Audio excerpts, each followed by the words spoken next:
Hello guys, Excel for beginners के इस course में आपका स्वागत है। आज हम सीखेंगे conditional formatting.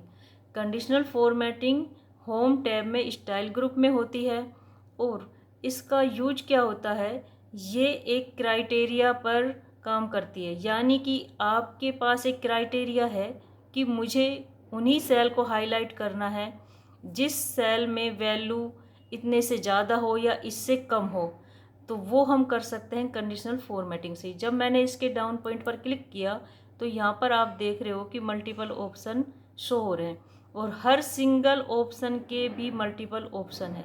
Highlight cell rule के ये ऑप्शन है, टॉप बॉटम रूल्स के ये मल्टीपल ऑप्शन है। इस तरह से हर सिंगल ऑप्शन के मल्टीपल ऑप्शन है। हर ऑप्शन को हम सीखेंगे और आज हम हर ऑप्शन को क्लियर करेंगे।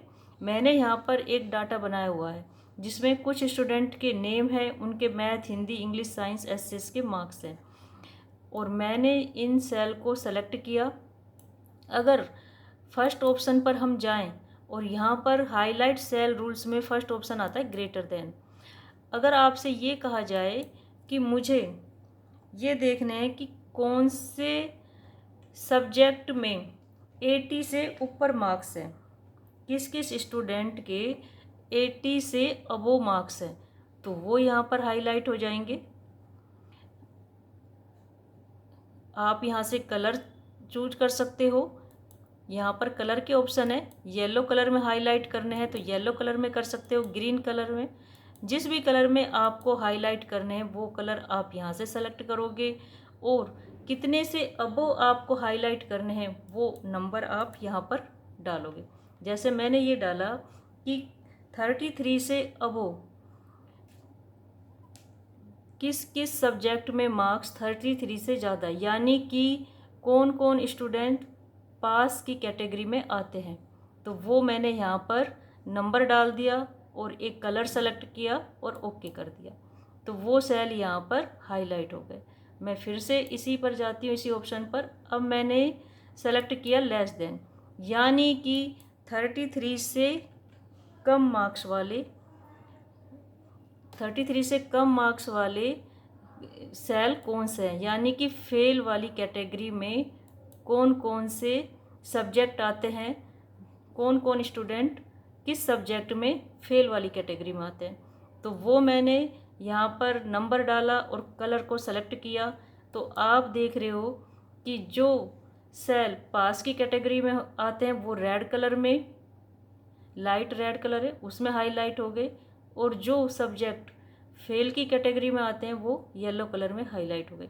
ये सिर्फ कंडीशनल फॉर्मेटिंग से ही पॉसिबल है, नॉर्मली आप इसे नहीं कर सकते। अगर मुझे इन रूल को क्लियर करना है तो यहीं पर ही ऑप्शन है क्लियर रूल्स में, आप देख रहे हो कि clear rule from selected cell, यहाँ से आपको रूल को क्लियर करना है, या clear rule from entire sheet, यानी कि इस सीट में कहीं भी आपने कंडीशनल फॉर्मेटिंग अप्लाई की हुई है उन सभी को क्लियर करना है। फर्स्ट ऑप्शन पर मैंने क्लिक किया तो यहाँ से ये सेल से फॉर्मेटिंग क्लियर हो गई। अब नेक्स्ट ऑप्शन पर चलते हैं हम। नेक्स्ट ऑप्शन आता है बिटवीन, यानी कि कितने से कितने नंबर के बीच में आपको यहाँ पर सेल को हाईलाइट करना है। मुझे 50 से 75 के बीच में जो नंबर आप डालोगे उनके बीच के जो सेल होंगे वो सेल हाईलाइट हो जाएंगे।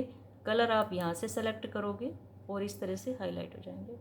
आपको रखना है इस फॉर्मेटिंग को तो ओके करोगे, नहीं तो आप इसे क्लोज कर दोगे। नेक्स्ट ऑप्शन इसमें आता है वो है हमारा इक्वल टू। सेम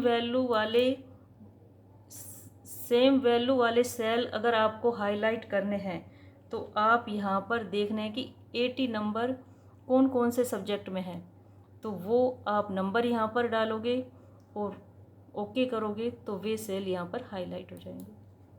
बहुत ही आसान है कंडीशनल फॉर्मेटिंग को अप्लाई करना। टेक्स्ट दैट कंटेन, यहाँ पर हम चाहते हैं कि मैंने जो स्टूडेंट के नेम थे उन सेल को सेलेक्ट किया, किसी एक स्टूडेंट का डाटा हमें हाईलाइट करना है तो वो नाम हम यहाँ पर टाइप करेंगे और उसी स्टूडेंट का डाटा यहाँ पर हाईलाइट हो जाएगा। इस तरह से आप किसी एक स्टूडेंट का डाटा हाईलाइट करना चाहते हैं तो वो भी आप यहाँ पर कर सकते हैं।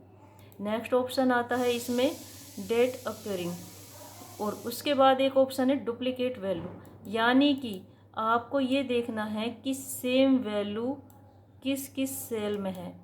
तो आप इस ऑप्शन का यूज करेंगे। इन सभी सेल में डुप्लीकेट वैल्यू यानी कि वो रिपीट हो रही है।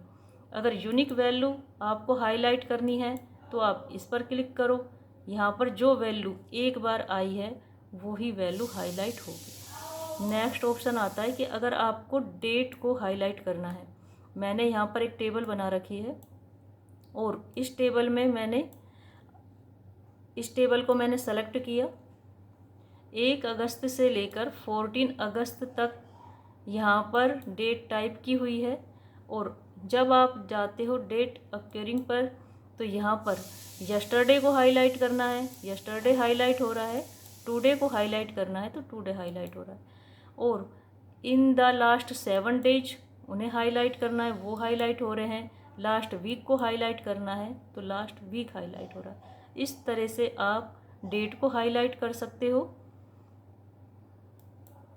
नेक्स्ट ऑप्शन यहाँ पर आता है, हम अपनी फर्स्ट शीट पर ही आ जाते हैं। नेक्स्ट ऑप्शन है यहाँ पर top bottom rule. Top bottom rule में आप देख रहे हो कि टॉप के 10 आइटम आपको हाईलाइट करने हैं। जब मैंने इस पर क्लिक किया तो जो टॉप में 10 नंबर वाले सेल थे, 10 सेल, टॉप में जो 10 सेल है वो हाईलाइट हो गए। और इसके बाद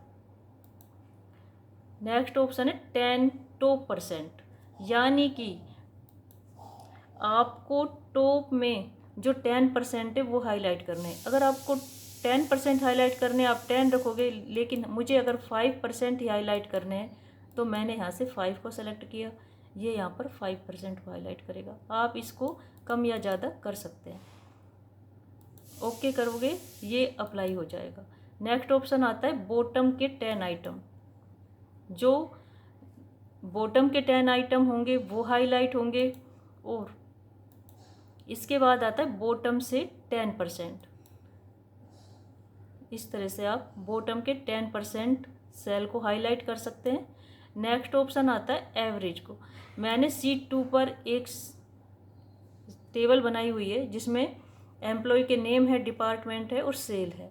अगर मुझे एवरेज से अबोव सेल को हाईलाइट करना है तो वो हम यहाँ पर कर सकते हैं। पहले हम यहाँ पर एवरेज निकाल लेते हैं, सही से आइडिया हो जाएगा।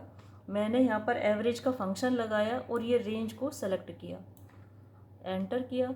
यहाँ पर एवरेज आ रही है वो 500 से अबोव है ना। तो आपको क्या करना है, कंडीशनल फॉर्मेटिंग पर जाएंगे और यहाँ पर एक ऑप्शन आता है अबोव एवरेज। मैंने इस पर क्लिक किया तो आप देख रहे हो कि यहाँ पर हम इसे ओके कर देते हैं। मैंने इसको ओके किया। आप देख रहे हो कि जो 3550 से ऊपर के जो सेल थे वो सेल यहाँ पर हाईलाइट हो रहे हैं। अगर मैं किसी सेल की वैल्यू ज़्यादा कर देती हूँ, जैसे मैंने इस सेल में 4000 डाल दिया, तो देख रहे हो कि आप ये सेल भी हाईलाइट हो गया। इस तरह से आप, अगर इस सेल की वैल्यू मैंने कम कर दी, मैंने इसका कर दिया 2000, तो आप देख रहे हो कि जो सेल पहले हाईलाइट हो रहा था वो अब हाईलाइट नहीं हो रहा है। इस तरह से आप हाईलाइट कर सकते हो। नेक्स्ट ऑप्शन आता है यहाँ पर बिलो एवरेज। एवरेज से कम वाले सेल, जो आपकी एवरेज आ रही है उसके नीचे जो सेल है वो सेल अगर आपको हाईलाइट करने हैं तो आप इस तरह से हाईलाइट कर सकते हो, अलग अलग कलर में हाईलाइट कर सकते हो। नेक्स्ट ऑप्शन यहाँ पर आता है। इसके बाद जो ऑप्शन है वो है डाटा बार्स। डाटा बार्स हम इसी टेबल पर करते हैं। मैंने इस सेल को सेलेक्ट करके और यहाँ पर इसको क्लियर रूल्स कर दिया। ठीक है, जो एवरेज निकाली थी वो भी डिलीट कर देते हैं। अब मैंने फिर से इन सेल को सेलेक्ट किया और अब हम जाते हैं डाटा बार्स पर। डाटा बार्स क्या करता है कि आपकी सेल की वैल्यू को कलर में शो करता है कि जिस सेल की वैल्यू जितनी ज़्यादा है उसमें उतना ही ज़्यादा कलर आएगा। एक तरह से ये डाटा बार्स ग्राफ होते हैं ना, उस तरह से ये शो करता है। ठीक है, जिस सेल की वैल्यू ज़्यादा है उसमें उतना ज़्यादा कलर है और जिस सेल की वैल्यू कम है उसमें उतना ही कम कलर है। अगर हम मोर रूल पर जाएं तो यहाँ पर एक ऑप्शन होता है शो बार ओनली, यानी कि यहाँ पर आपको बार तो शो होगा, उसकी वैल्यू शो नहीं होगी। मैंने इस पर ओके किया, आप देख रहे हो कि यहाँ पर सिर्फ कलर शो हो रहा है और जो सेल की वैल्यू थी वो शो नहीं हो रही। ये एक तरह से बार ग्राफ है, बार ग्राफ के रूप में ये शो कर रहा है।